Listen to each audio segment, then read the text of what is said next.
झारखंड में धर्म की राजनीति छिड़ी हुई है। सत्ता पक्ष और विपक्ष दोनों ही आम आदमी के जमीनी मुद्दों को पूरी तरह भूल चुकी है। ऐसे में भारतीय जनता पार्टी का एक सिपाही सुदूरवर्ती इलाकों में घने जंगलों को चीरते हुए ग्रामीणों के बीच पहुंचकर उनकी समस्या से रूबरू हो रहा है। विश्वास कीजिए, नहीं हम भूमिका बांध रहे हैं और नहीं आमतौर पर नेताओं के विषय में लंबी लंबी डींगे हाँकने वाली कहावत से कोई ताल्लुकात रखते हैं। दरअसल 13 सितंबर दिन सोमवार को लातेहार जिले के कारू प्रखंड अंतर्गत मायापुर पंचायत के हेठडी गांव निवासी वीरेंद्र बिरिजिया की 5 वर्षीय मासूम बच्ची अनुष्का कुमारी की अज्ञात बीमारी के कारण मौत हो गई थी। अनुष्का काफ़ी दिनों से बीमार थी। गांव में न स्वास्थ्य केंद्र है और न ही कोई डॉक्टर, सो इलाज के अभाव में मौत हो जाना आम है। अखबारों में छपी खबर के मुताबिक स्वास्थ्य विभाग की भी लापरवाही इस मामले में उजागर हुई है। अनुष्का की मौत की खबर होने की सूचना के बाद दूसरे दिन यानी मंगलवार को भाजयुमो के प्रदेश कार्य समिति सदस्य आशुतोष सिंह चेरो उस गांव तक पहुंचे। हालांकि उस गांव तक पहुंचना इतना आसान नहीं था।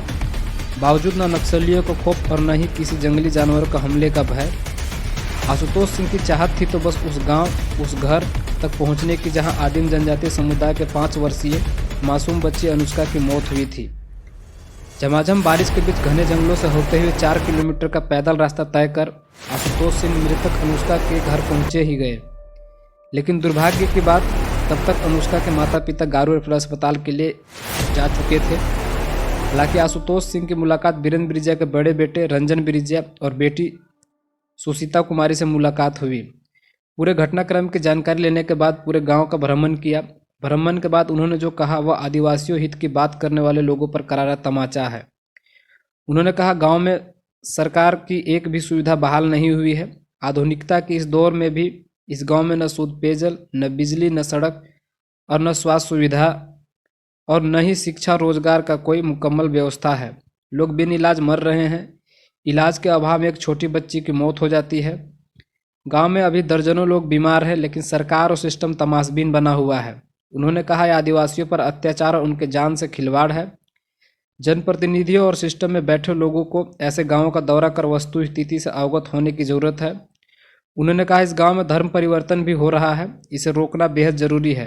इधर स्वास्थ्य ठीक नहीं होने के कारण गांव के बाहर ही रुक गए। भाजयुमो जिला अध्यक्ष छोटू राजा ने पूरे मामले से अवगत होने के बाद मूलभूत सुविधाओं से वंचित ऐसे लोगों को सुविधा बहाल करवाने के लिए डीसी से मुलाकात कर बात रखने की बात कही है। देखिए, सर्वप्रथम मैं कहना चाहूँगा कि गारू प्रखंड में खासकर ये बहुत ही संवेदनशील और बहुत ही पिछड़ा गांव है। पिछड़ा कहें तो भी बदतर होगा, लेकिन मैं कहना चाहता हूं कि अभी भी यहाँ के जनमानस जो है, यहाँ के जनता, ग्रामीण जनता जो है, व्यवस्था अभावहीन है और व्यवस्था के लिए लड़ रही है।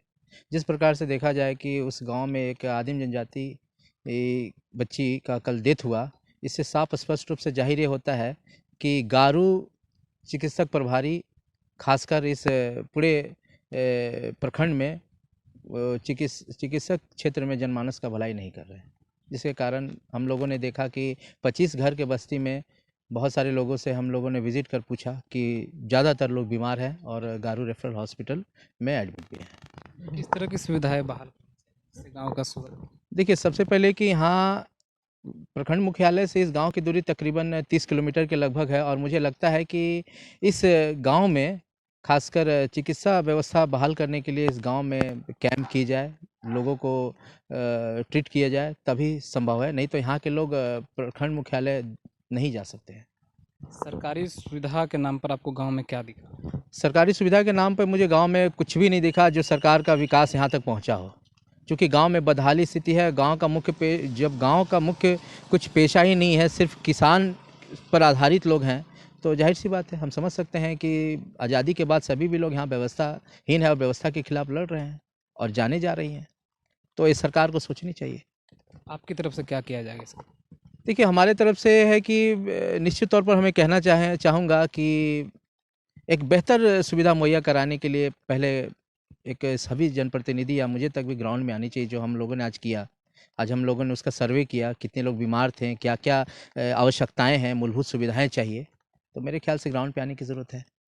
मैं यही बोलना चाहूँगा कि जैसे कि हेमंत सोरेन जी बोलते हैं कि ये आदिवासियों का सरकार है, अगुवा सरकार है, लेकिन यहाँ पर खुद आप सब साथ में गए थे, हम लोग को देखने को मिला कि मूलभूत सुविधाओं से बिल्कुल ही यूँ कहा जा सकता है कि सुविधा के नाम पर ना वहाँ के लोग ये जानते हैं कि चिकित्सा क्या होता है, शिक्षा क्या होता है, रोजगार क्या होता है।